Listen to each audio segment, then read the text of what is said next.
Happy Friday, students! I miss you so much, although I'm very excited to be out on a glamorous wedding adventure.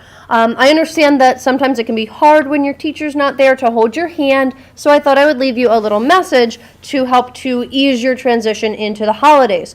So one of the things that you're probably struggling with the most is that The Gift of the Magi is a hard story and it's hard to read. And I know I linked you the audiobook, but I thought that I would just go ahead and finish reading it aloud and kind of translating it so that you can have the best chance at doing the best work with it. So yesterday in homerooms, when we were rotating by homerooms and I was reading aloud and doing my little translation spiel, we left off right after Della cuts off her hair, gasp, and sells it, gasp again. And she's curled it, she's so cute, she's an adorable lady. Wow, my hair looks crazy when I do that. Do you guys tell me that? Anyway, so we just left Jim and Della hugging. He's trying to convince her, no, baby, I love you anyway. So I'm actually going to reread that paragraph, starting on, it's the 4th page, starting at out of his trance. So if you can go ahead and track with me, I'm going to read aloud, and I want you to be able to take some good notes, so make sure you have a pen out. Or a pencil, that's fine. Out of his trance, Jim seemed quickly to wake. He enfolded his Della.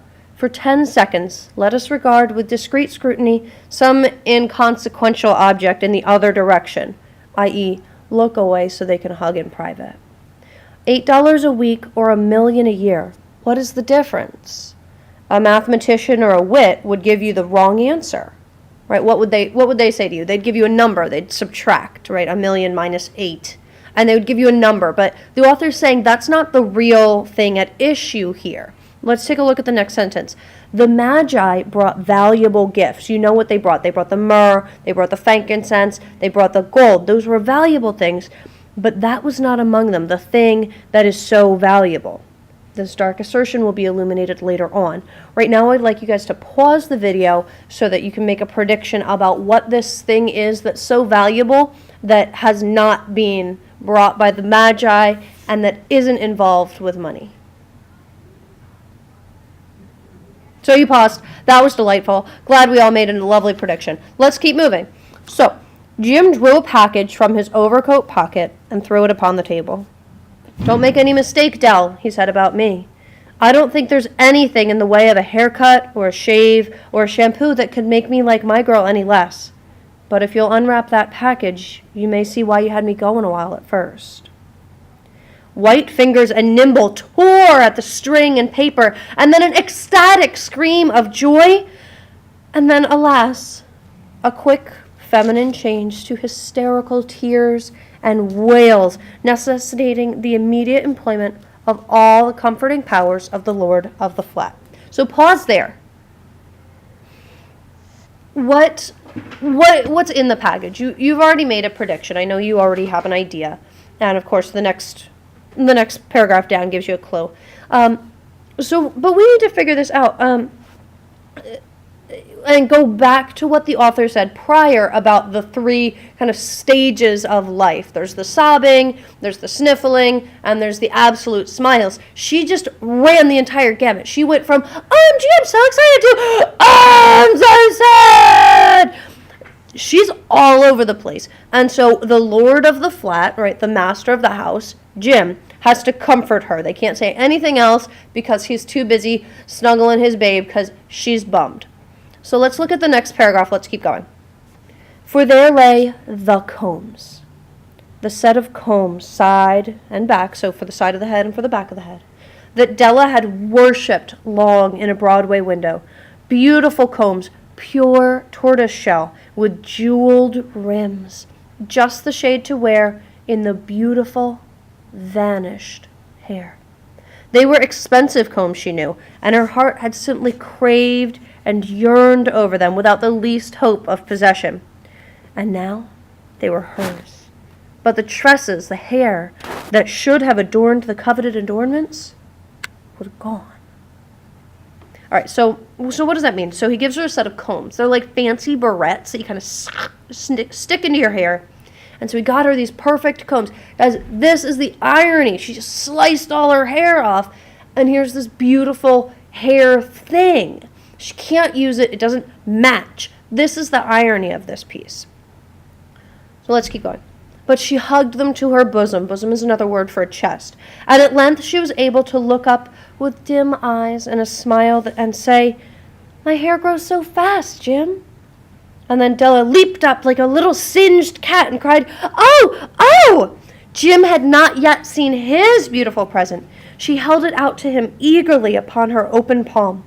The dull, precious metal seemed to flash with a reflection of her bright and ardent spirit. So before you turn over the paper, don't turn it. If you've already turned it, stop. Turn it back. What did he do? So think about this story. Think about how it's ironic. Think about how I spent you 2 whole days talking about the irony of the nativity scene, of Christ's birth and stuff. And remember, I'm not telling you what to believe. Okay, so he bought her fancy hair things for her hair that she cut off. She bought him a fancy chain for his watch. What did he do? Excellent. Yes, he absolutely. So, turn it over. Isn't it dandy, Jim? I hunted all over town to find it. You'll have to look at the time 100 times a day now. Give me your watch. I want to see how it looks on it. Instead of obeying, Jim tumbled down on the couch and put his hands under the back of his head and smiled. "Dell," said he, "let's put our Christmas presents away and keep 'em a while. They're too nice to use just at present. I sold the watch to get the money to buy your combs. And now suppose you put the chops on."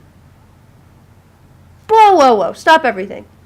So your prediction was right. I'm sure that's what you predicted. Because even though I'm not there, I know that you were all freaking out. "Oh, he said his watch!"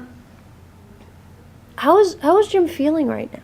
How does he feel? I want you to go ahead and pause the video and take a minute to just talk about that. Do a turn and talk. Select exactly one partner, a partner A and a partner B. Go ahead, do that now. Okay, good. Partner A is going to go first. So, pause. Hit the pause button. Okay, good.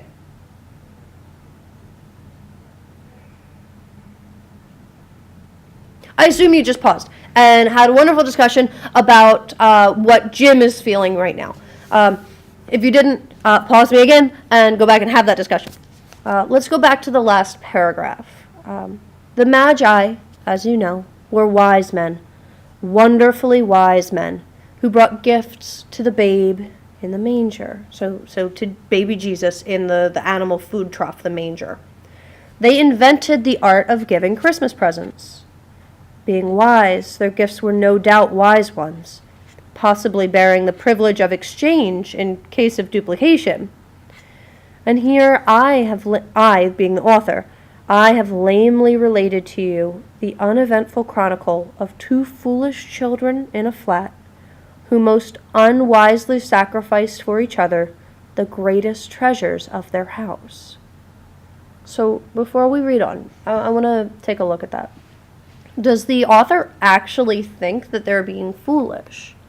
I want you to think about that. I want you to really use the text evidence to support your response as well. I want you to think about maybe,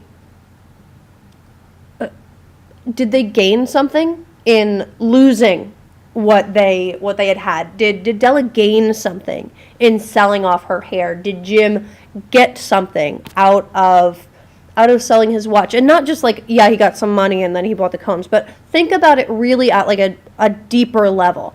Did they get some emotional impact from these sacrifices? So go ahead and pause.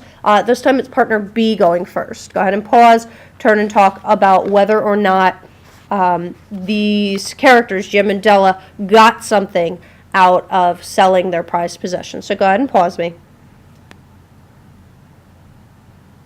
Okay, so I assume you paused and had some really wonderful insights that you shared out. If not, go ahead and pause. Let's do that again. Okay, so assuming you all did it properly, let's go out to the last couple of sentences in the page. But in a last word to the wise of these days, let it be said that of all who give gifts, these 2 were the wisest. Oh, all who give and receive gifts, such as they are the wisest. Everywhere they are the wisest. They are the Magi. What? figure it out. I can't walk you through anything anymore. I hope you have a wonderful holiday, safe, healthy, fun, full of brain work. Don't let your brains get all soggy. I want some buff brains when we come back. We're going to kill it on the map test. There are questions on the back page. There's a few right here. Please make sure that you do those questions. They will really help to refine your understanding of this text. I think that you'll find them very helpful and maybe even a little bit interesting. If you have any questions, comments, concerns, criticisms, keep them to yourself. But if you really need to reach out to me, I am available. Phone, text, whatever, email me. Get in touch. Happy holidays. I like you. Goodbye.